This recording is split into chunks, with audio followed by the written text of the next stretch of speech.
Hey there, everyone. This is Terence from Impossible Investors, and I'm here to do a special market update for all of you as we wrap up 2025.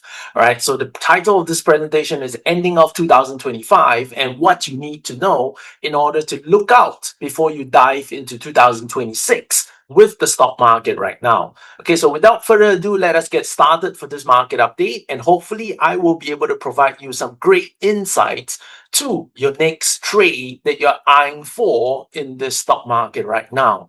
Right now, so before we do that, ladies and gentlemen, please bear in mind that this is a sharing, right, from an educational perspective. So please make sure that you've done your own due diligence, right? Be aware of the risk, right, associated with markets before we get this moving. All right, now, so without further ado, I'm going to start the session off, right, with, right, what we call the bad heads of 2025 as we bring it to a close. Right, so the major story that happened this year when we kickstarted the whole year was none other than AI stocks, right? But okay, while AI is a specific, kind of like a new carved out industry itself, but we cannot run away from the sectorization of it being associated with technology stocks. Right, AI is still tech, all right, and they are the main driver of majority of the tech stock movements right now. Okay, now, so we kickstart the year really well because of AI, which led technology stocks to new all-time highs.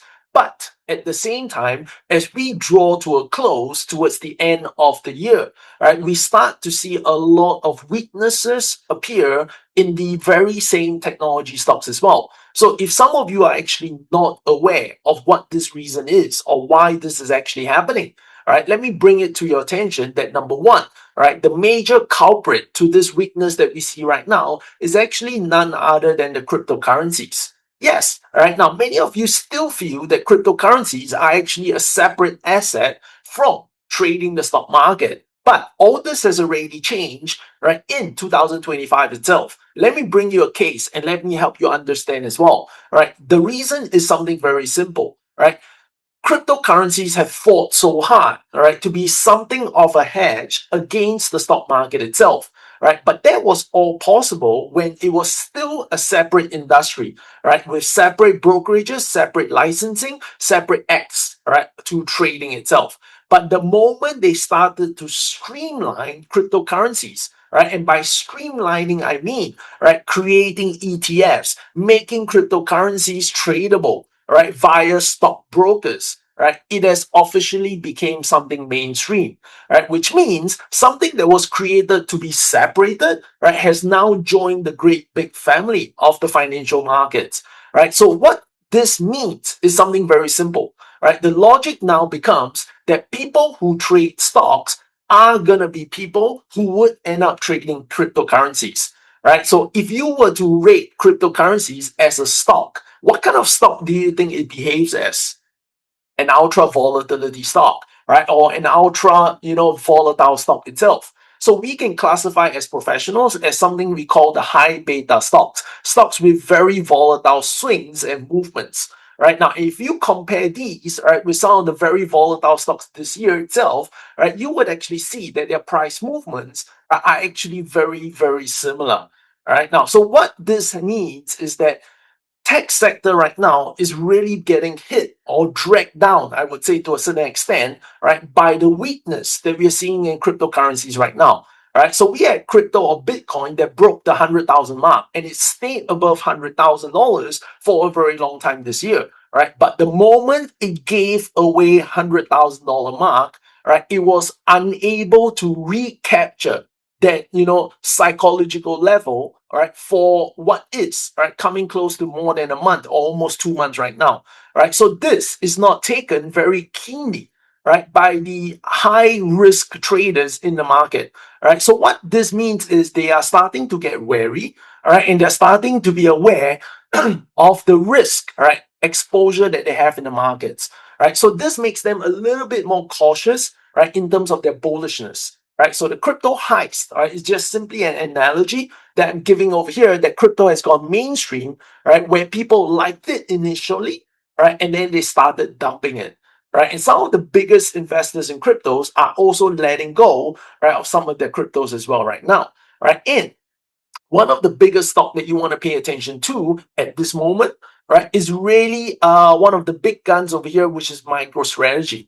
Right now, so the reason I say MicroStrategy, because it is a company, right, that is purely based on the acquisition of Bitcoin. Right, so think of it like a fund, right, that only exists in the form of buying Bitcoin. Right now, so in any funds over here, right, there is always a certain level, a certain mark, right, where redemptions start to happen. Right, and for MicroStrategies, they do have such a level as well. Right, and that means that if Bitcoin starts to break below those levels, right, MicroStrategy is going to suffer a loss, right, based on their holdings. Right, and that's going to cause them to liquidate, right, some of the Bitcoins that they have actually bought, all right, and actually realize some substantial losses as well.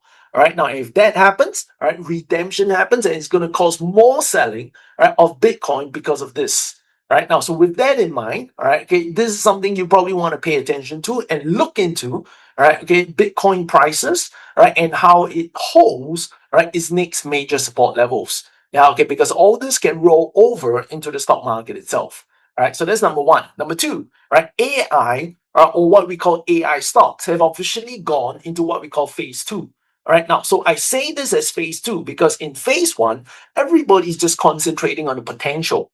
Right now, so the potential is huge. We all know that by now. But now we go into phase two where people are actually looking for the profitability, right, behind this amazing story. Right. So you start to see things surfacing like, hey, all these profits that are being generated in AI, right, it's not actually cash generated profits, but they're basically paper generated numbers. Right now, so these fall into what we call accounting concepts over here, right, where accountants can create magic, right, and show up very, very nice pretty books, right, on some of these stocks that we're seeing right now. Right, and we all heard about the recent story when it comes to Nvidia. Right, so Nvidia has been dragged behind by the US government itself, right, in the form of shipping their AI chips, right, into China itself. Right, so they're only capable of shipping older chips into China, and that was still being held back for a very, very long time, right, because of legislations and tariffs. Right, and that has caused, right, China to actually start to seek alternative ways, right, in the form of bypassing or using intermediaries, and more importantly, using their local tech companies, right, to create something similar. Right, and if we all know this for a fact, the moment China gets a whiff, right, of something that's doable, right, they would scale it in such a speed, right, that the rest of the world cannot catch up on. Right, so now, right, the fact that these older chips are basically older technologies that have been surfacing around for a much longer time. Right, the tech wizards in China itself would be able to recreate something very similar. Right, and what that means is that why would they want to spend all those kind of money buying more expensive chips from NVIDIA when they can find them home sourced within China itself? Right, so that's definitely going to cause some kind of a sustained pressure, right, when it comes to NVIDIA stock. All right, and I bring this up because NVIDIA right now, right, is selling a lot of these chips, right, on future payments. Right now, so if they're not capable of continuously generating new sales, right, it's going to affect a lot on their cash flows that are being generated by such a great big company. Right, and at close to $4 or $5 trillion capital, right, they are having a very, very big impact, right, in the form of how market reacts to just this one stock. All right, now, so this is definitely AI phase two, right, where you want to focus on the numbers and the profitability, right, behind some of these AI stocks, right, and right, if they start to run, right, and the fundamentals are not supporting these ideas, let them run. Right, and should they correct to a level where it becomes fundamentally, attractive, then maybe you want to pick up some. Okay, but definitely not. Okay, when they are already running and you have to catch up. Don't do that. All right. Okay, now next one over here, we also see what we call a weak tech sector. Now, technology stocks have been weak, all right, for quite some time right now. Okay, so later on after this, I'm going to go to the charts, all right, I'm going to show you what I'm saying over here.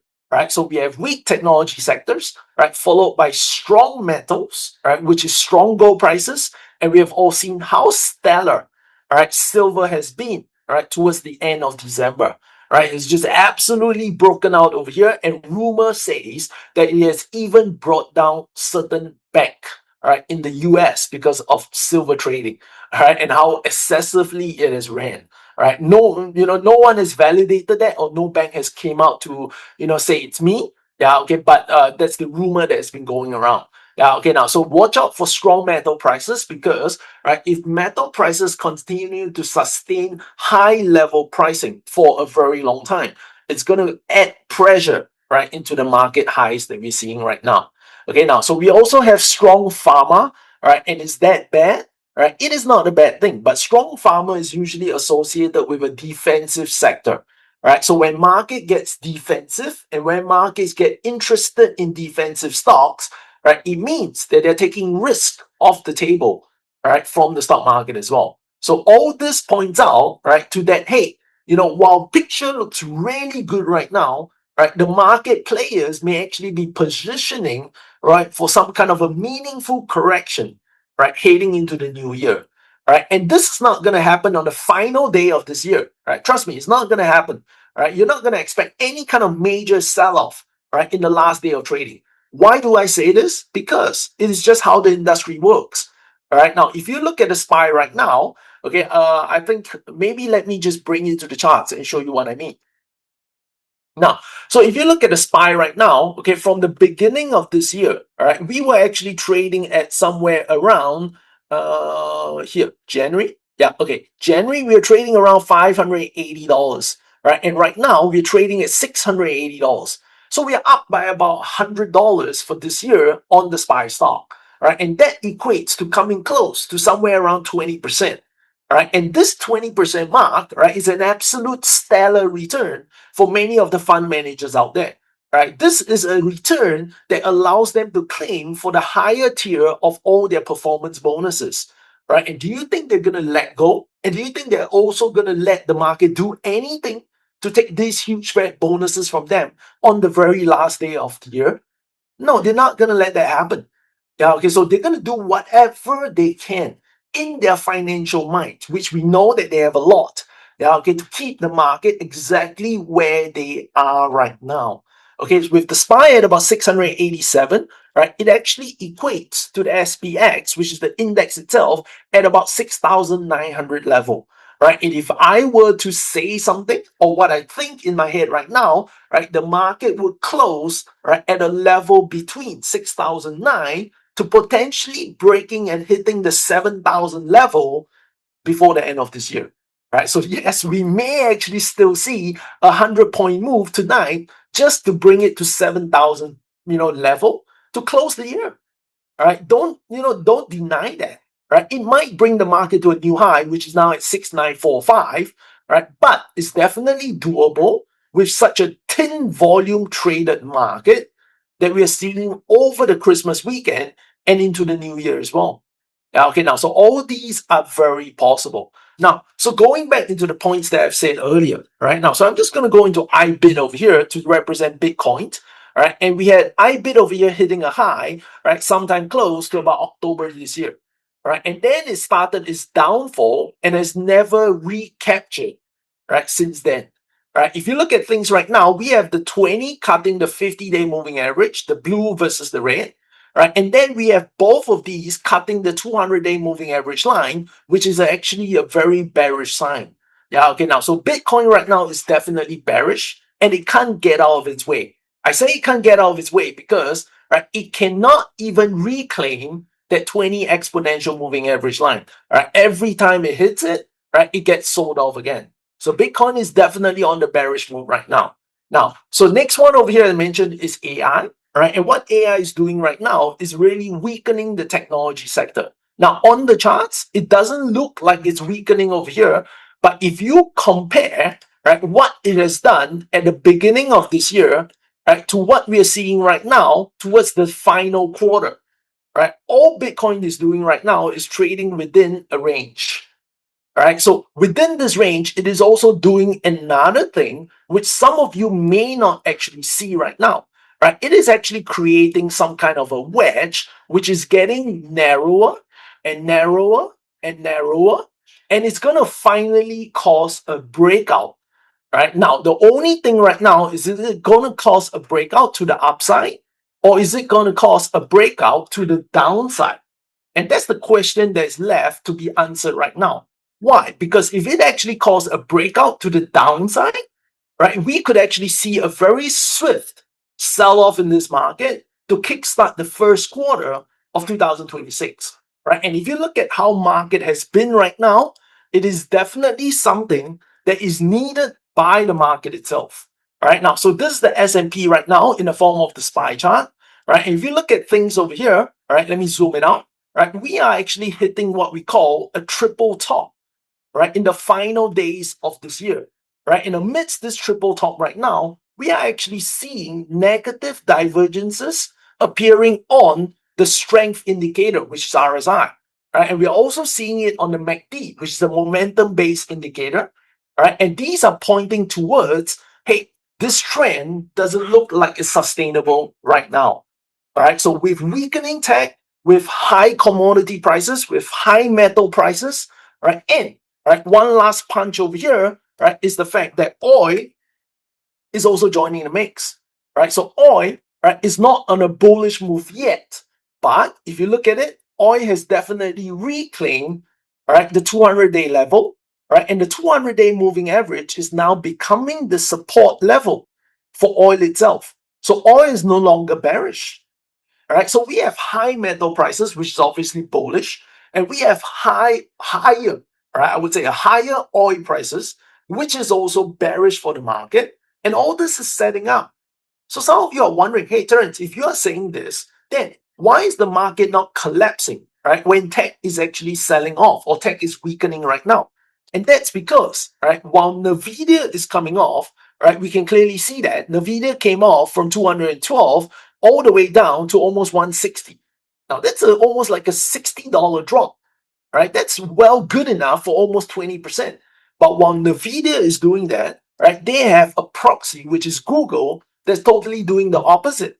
So if you look at what Google has done, it basically went from $200 to $300, right, which is up the very same percentage amount, 20%. So whatever NVIDIA came off, right, was negated by this move in Google. Right, so that's like a one-for-one swap over here. But on top of that, right, another thing that's been supporting this market is basically the financials. Right, so financials have been where money has been rotated into right now. So you might have heard of this term called money rotating around sectors, right, to keep it high. So one, right, while they are selling off tech, they're pulling money out of this tech risky sector, right? But what they're doing right now is when they pull this money out, they actually need to park this money somewhere.